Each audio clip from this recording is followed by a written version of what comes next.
This is 5 on your side at 4. Focused on you. And we begin with some breaking news just into the newsroom. Within the past 30 minutes, the jury has reached a verdict in the Thomas Kinworthy murder trial. He's charged with the killing of St. Louis police officer Tamaris Bohannon. This was in August of 2020. Let's take a live look from inside the courtroom in downtown St. Louis right now. Here is Thomas Kinworthy. For the last 10 minutes or so, we've been monitoring this feed, and he has a very pensive look on his face, and he's just staring off and has had really no other emotion. He has not said a word. The jury deliberated for more than 3 hours after hearing closing arguments earlier today. This has been going on for 2 weeks, this trial. The defense wants a not guilty verdict by reason of mental defect. Prosecutors say Kinworthy knew what he was doing and tricked the defense's star witness, a forensic psychologist, into diagnosing him with a mental illness he doesn't have. Kinworthy is also facing multiple charges related to another police officer and a homeless man who were hurt in that same incident. Stay with 5 on your side for continuing coverage of this breaking story. If it's read during the newscast, that verdict, we will bring it to you live. You can also watch it live right now on KSK.com, this feed we just showed you, and on the 5 on your side app. Let's switch gears now to a major change coming to the weather. Rain is developing to our west, and we could see some thunderstorms come evening. We do want to thank you for joining us at 4. I'm Brent Solomon. And I'm Ann Allred. Kate Quinn has the day off. And while no severe weather is expected in the St. Louis area, the rain will stick around through the morning. Weather First Chief Meteorologist Scott Connell is joining us with a first look at the forecast, and kind of a busy day down south, too. Yeah, it's been busy. We've had storms popping up well to our west and then stretching down into the southern plains. At this point, though, what we're concerned about for St. Louis is what is out over mid-Missouri at this hour. We're watching showers and thunderstorms. We're tracking these storms. They have produced some small hail.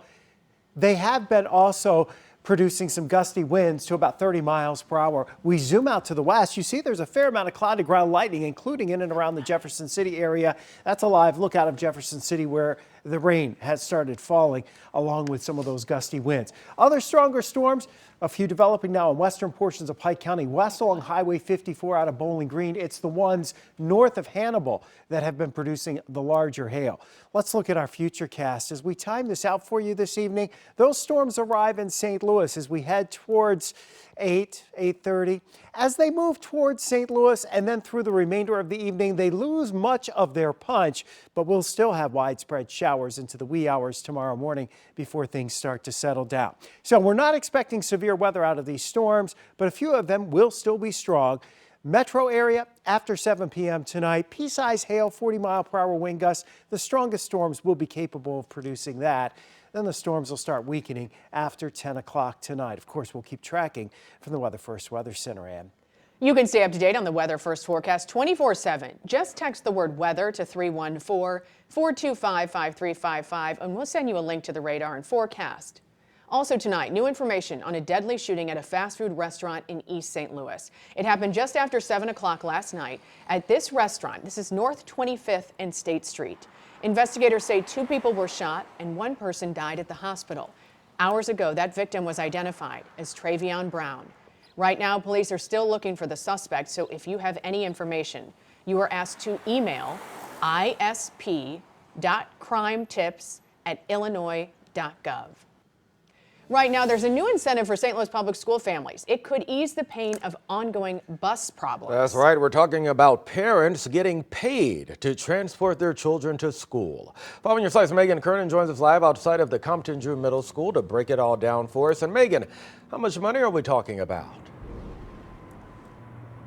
Brent and Ann, just yesterday, parents received this letter from the St. Louis Public School District saying they could earn a $75 gas card this month if they take their kids to school instead of letting them ride the bus. Now, this incentive comes after months of severe bus transportation issues.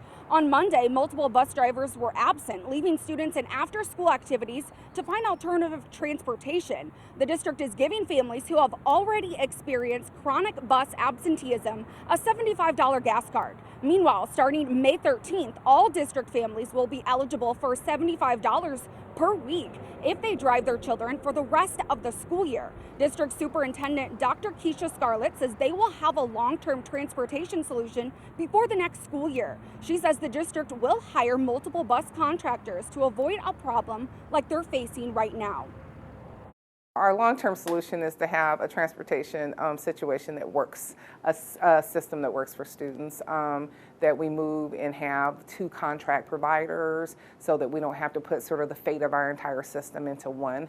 Around that, I think it's good sometimes to have 2 providers. It creates a little internal competition, but also helps us to be able to serve families in a better way. Now, to qualify for that gas card, students must attend at least 4 days a week. They have to arrive on time, and gas cards are limited to 1 per family. Live in St. Louis, Megan Kernan, 5 on your side. All right, Megan, thanks. We want to take you now to the Thomas Kinworthy murder trial, where we are now hearing that verdict is about As to be count read. 1, Let's listen. we, the jury, find the defendant guilty of murder in the first degree as submitted by instruction number 5. As to count 2, we, the jury, find the defendant guilty of armed criminal action as submitted in instruction number 14. As to count 3, we, the jury, find the defendant guilty of assault of a law enforcement officer in the first degree as submitted in instruction number 22. As to count 4, we, the jury, find the defendant guilty of armed criminal action as submitted in instruction number 26.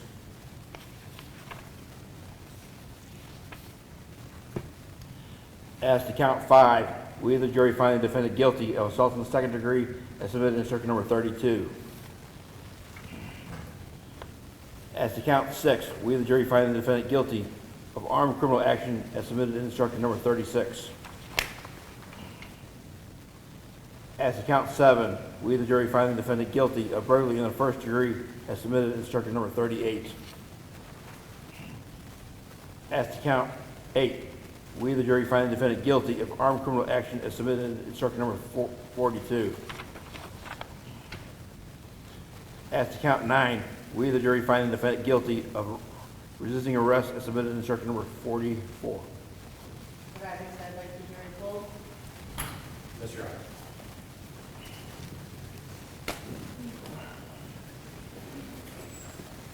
Honor. This is a live feed of the Thomas Kinworthy murder trial that's been going on for 2 weeks. He was just found guilty on all 9 counts. Will you please rise and respond to my questions? Juror 144. Is the verdict I just read your verdict in this cause? So says the juror. Juror 435. Is the verdict I just read in your verdict in this cause? Yes. So says the juror.